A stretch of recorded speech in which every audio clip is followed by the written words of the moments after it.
तो कैसे हैं आप?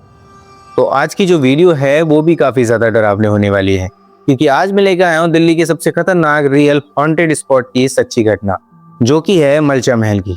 तो ये जो महल है करीब 700 साल पुराना एक तुगलक हंटिंग लॉज है, और ये जो महल है ये सेंट्रल रेज फॉरेस्ट के बीचों बीच छुपा हुआ है। तो ये जगह दिन में तो काफ़ी ज़्यादा शांत रहती है, और ये दिल्ली का सबसे फेमस टूरिस्ट प्लेस भी है। तो दिन के समय यहाँ पर काफ़ी ज़्यादा टूरिस्ट आते हैं, पर जैसे ही शाम होती है तो इस महल के आसपास कोई आना ही नहीं चाहता, क्योंकि रात के समय इस जगह पर बेगम विलायत महल की स्पिरिट भटकती रहती है।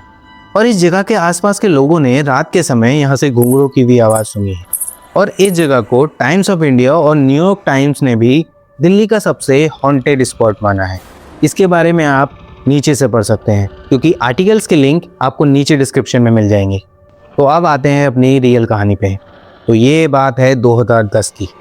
डॉक्टर अर्जुन राव एक ब्रिटिश इंडियन हिस्टोरियन थे, जो कि एक कंपनी में काम करते थे, और वो जो कंपनी थी वो पुरानी हिस्टोरिकल आर्कियोलॉजिकल साइट को एक्सप्लोर करती थी। तो एक दिन जो उनके हेड थे वो अर्जुन को अपने ऑफिस में बुलाते हैं और उनसे बोलते हैं कि तुम्हें इंडिया जाना होगा, क्योंकि इंडिया में दिल्ली शहर में एक मलचा महल नाम से एक जगह है, उस पर तुम्हें रिसर्च करनी है, उसके आर्किटेक्ट पर, उसकी बैकग्राउंड स्टोरीज पर और उसके आर्किटेक्चर पर। तो वो जो अर्जुन था वो मन मार के अपने बॉस से बोल देता है कि हाँ मैं चला जाऊँगा। अर्जुन की अगले दिन फ्लाइट थी, बट इससे पहले अर्जुन की एक शॉर्ट स्टोरी जान लेते हैं। जो अर्जुन थे वो एक इंडियन ही थे, बट वो जो उनकी पढ़ाई लिखाई थी और जो उनका बचपन था वो लंदन में बीता था।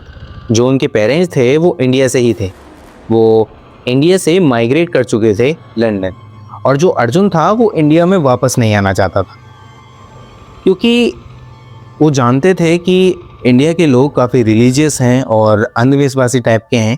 तो अर्जुन तो इंडिया आने के लिए मान गए थे, क्योंकि उनका बॉस का उनके ऊपर प्रेशर था। तो अगले दिन उनकी लंदन से दिल्ली के लिए फ़्लाइट थी। तो उनकी जो फ़्लाइट थी वो एयरपोर्ट पर लैंड करती है, और एयरपोर्ट से बाहर निकलते ही उन्हें एक ऑटो भी मिल जाता है। तो वो उस ऑटो में बैठ के अपने होटल की तरफ जा रहे होते हैं। तो ऑटो वाला उनका स्वागत करता है, उन्हें पानी वगैरह के लिए इज्जत के साथ पूछता है। तो उन दोनों के बीच नॉर्मल कन्वर्सेशन हो रही थी, मतलब जैसे नाम वगैरह कि आप सर कहाँ से आए हैं, इस तरह की कन्वर्सेशन चल रही थी। इसी बीच उनका जो होटल था वो भी आ जाता है, और जो ऑटो वाला था वो अर्जुन को उनके होटल के पास छोड़ देता है। तो अर्जुन उसे पैसे दे रहा होता है, तो तभी वो ऑटो वाला बोलता है कि सर आपको कहीं घूमना है, मैं ही आपको घुमा दूंगा शाम के समय, आप रेडी होकर इसी जगह पर आ जाना। तो जो अर्जुन था वो बोलता है कि ठीक है। तो ऑटो वाला पूछता है कि सर आपको कहाँ जाना है।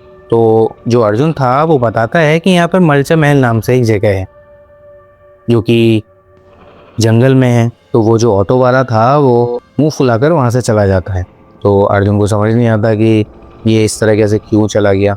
तो अर्जुन को जो ये रिएक्शन था वो उस ऑटो वाले का पसंद नहीं आता है, क्योंकि अर्जुन भी काफ़ी गुस्सैल टाइप का आदमी था। तो अर्जुन इसके बाद अपने होटल में जाता है और वहाँ पर फ्रेश होके शाम के समय नीचे आ जाता है, और वहाँ खड़े होके वो किसी ऑटो वाले को देख रहा होता है। तो अर्जुन को एक ऑटो वाला मिलता है, तो अर्जुन उससे बोलता है कि मुझे मलचा महल जाना है। तो जो ऑटो वाला था वो बोलता है कि सर इस समय 6 बज रहे हैं, वहाँ कोई नहीं जाता और ना ही मैं जाऊँगा। ऐसे ही अर्जुन एक दो ऑटो वाला से और पूछता है, तो वो भी साफ इनकार कर देते हैं वहाँ जाने के लिए। एक ऑटो वाला मिलता है और वो वहाँ जाने के लिए मान जाता है, बट उससे वो बोलता है कि सर मैं आपसे 700 रुपये चार्ज करूँगा, और मैं उस जगह से आपको 100 मीटर पहले ही छोड़ दूँगा। तो अर्जुन ये सुन के थोड़ा अजीब सा रिएक्शन देता है कि सब लोग उस जगह से जाने के लिए डर क्यों रहे हैं। तो अर्जुन उसकी ये डील एक्सेप्ट करके उसके साथ चला जाता है। तो पहले तो स्टार्टिंग में जो ऑटो में माहौल था वो बिल्कुल शांत था। तो वो जो ऑटो वाला था वो बार बार अर्जुन को अपने मिरर में से घूरे जा रहा था।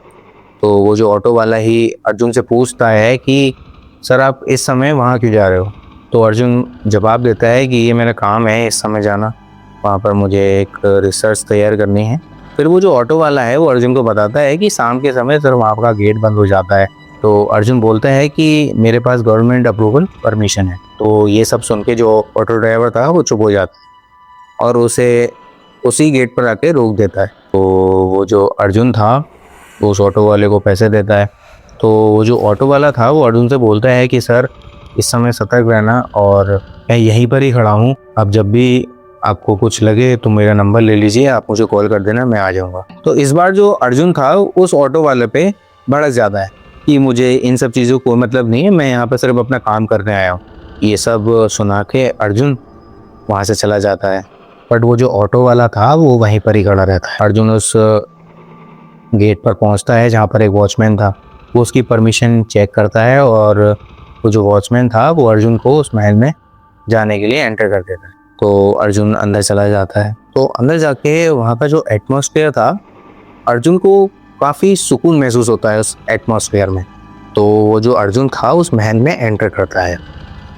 अब वो एंटर करता है तो उसकी दीवारों पर काफ़ी अच्छी तरीके से आकृतियाँ बनी हुई थी जो उसे काफ़ी पसंद आती हैं, जिसे देख के वो काफ़ी ज़्यादा खुश भी होता है।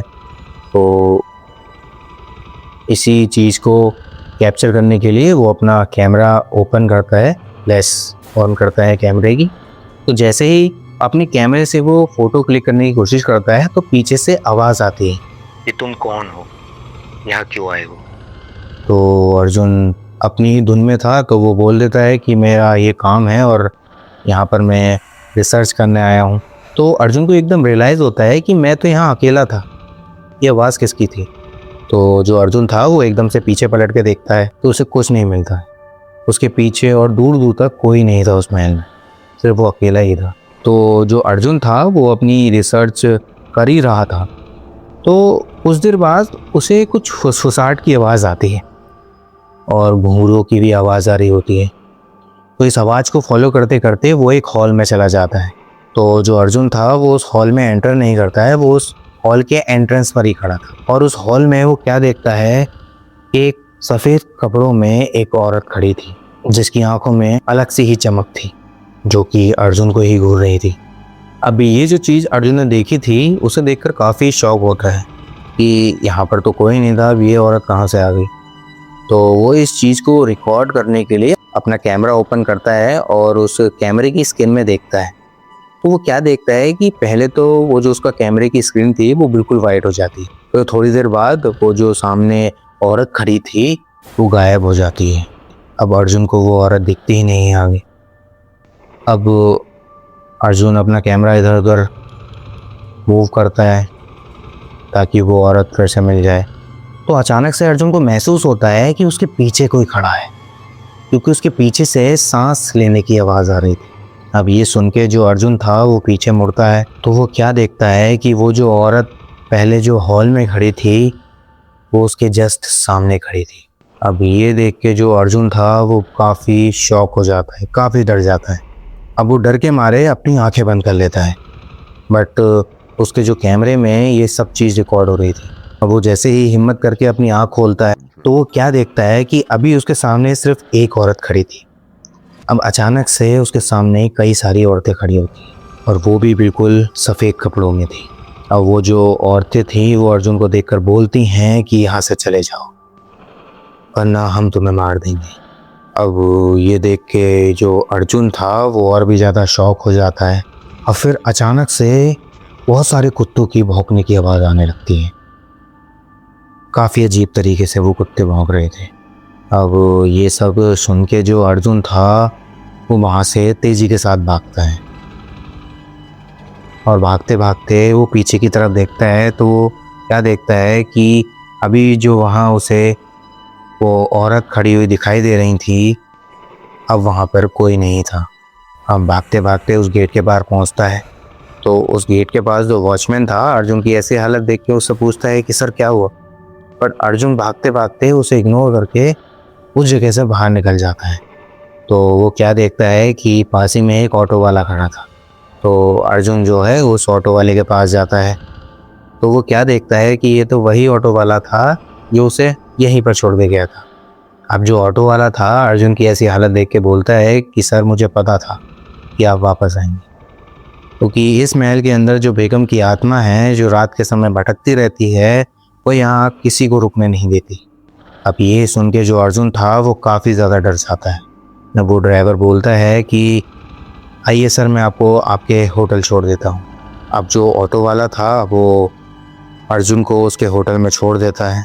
उस रात तो अर्जुन बिल्कुल भी नहीं सो पाता है क्योंकि जो चीज़ उसने देखी और महसूस की थी उस चीज़ ने अर्जुन के दिमाग पर काफ़ी ज़्यादा इफेक्ट किया था। अब वो अगली सुबह उसकी फ़्लाइट थी शाम के समय। अब वहाँ से चेकआउट करने से पहले वो अपनी रिकॉर्डिंग चेक करता है, क्योंकि अर्जुन को देखना था कि उसके साथ क्या हुआ। तो अर्जुन अपना कैमरा ऑन करता है, तो अर्जुन अपना कैमरा चेक करता है। तो जैसे ही अर्जुन अपनी रिकॉर्डिंग देखता है तो वो क्या देखता है कि पूरी रिकॉर्डिंग में जो स्क्रीन थी वो वाइट है, और उसे अच्छे तरीके से ध्यान था कि ये जो सब इंसिडेंट उसने देखा था उस समय उसका कैमरा ऑन था, बट उसके कैमरे में कुछ रिकॉर्ड नहीं हुआ। बट कुछ देर रिकॉर्डिंग देखने के बाद उसमें से पायल की आवाज़ आने लगती है और फिर फुसफुसाहट की भी आवाज़ आने लगती है। अब ये सब सुन के जो अर्जुन था उसने रिकॉर्डिंग बंद कर दी और अपना कैमरा उठा के अपने बैग में रख लिया और उस होटल से चेकआउट करके वो वापस लंदन आ जाता है। तो जैसे तैसे अर्जुन ने वो जो रिपोर्ट थी वो कंप्लीट कर दी। अब ये जो चीज़ उसने अनुभव की थी वो उसकी लाइफ से काफ़ी ज़्यादा जुड़ जाती है, क्योंकि कभी कभार रात में उसे पायलों की आवाज़ सुनाई देती थी, पर अर्जुन जो है इन सब चीज़ों को इग्नोर करके अपना काम करता था। तो अगर आप दिल्ली में कभी भी मलचा महल घूमने जाएं तो शाम के 6 बजे से पहले वहाँ से घूम के आ जाना, वरना ये जो इंसिडेंट अर्जुन के साथ हुआ था वो आपके साथ भी हो सकता है। तो ये थी भाई आज की स्टोरी। कैसी लगी ये स्टोरी आप कमेंट करके ज़रूर बताना। अगर ये स्टोरी पसंद आई हो तो वीडियो को ज़्यादा से ज़्यादा शेयर करना और चैनल को सब्सक्राइब कर लेना। मिलते हैं आपसे नेक्स्ट स्टोरी में, तब तक के लिए जय श्री राम।